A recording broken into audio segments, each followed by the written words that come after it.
I'm live. Hello, my lovelies. So, tonight I'm talking about boundaries versus compassion. Can you have one without the other? Does it have to be one or the other? I was out to dinner with a girlfriend the other night and she asked the question, where does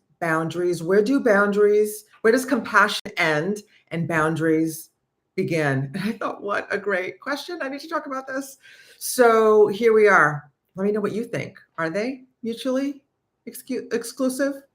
No, you don't need to have one without the other.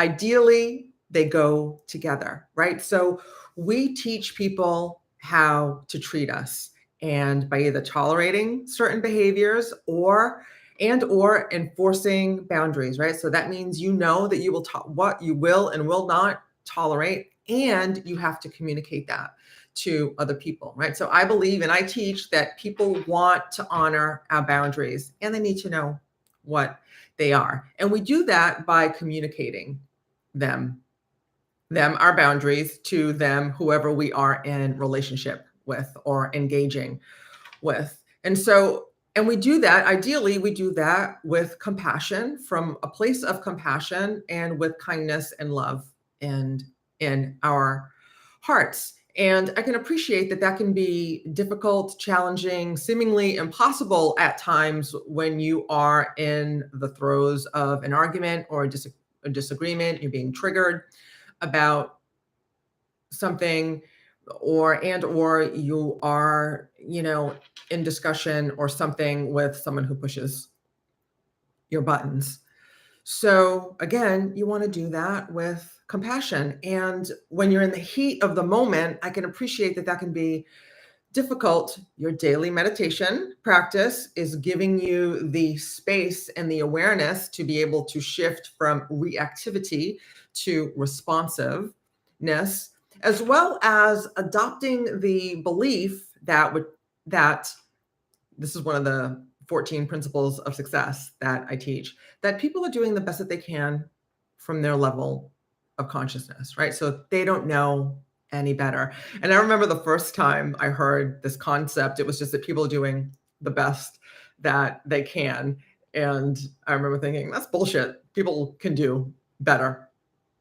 And then one of my teachers added from their level of consciousness, and that changed everything for me. And so I hope that it's changing that for you as well. And when you adopt that belief, it allows you to be able to shift into the mode of compassion, kindness, and love when enforcing your boundaries, when you're having a discussion, an argument, a disagreement, what have you, and you can say, no, that doesn't work for me. We don't do that here. I'm not going to tolerate that. And at the same token, right? So if someone keeps repeating bad behavior, then you need to consider whether or not you're going to keep engaging with this person, right? Do you have the 3 strikes and you're out rule?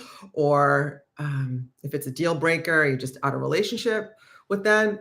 Again, because we can forgive them, right? This is another topic, right? So just because we communicate our boundaries and we practice forgiveness, it doesn't mean that we tolerate that again, right? We communicate our boundaries and then we need to enforce them, right? So then when someone does or says something again that is in violation of those boundaries or in a way that we want to be treated, then you're going to speak up. You're going to say, like, no, remember we talked about that? We don't do that.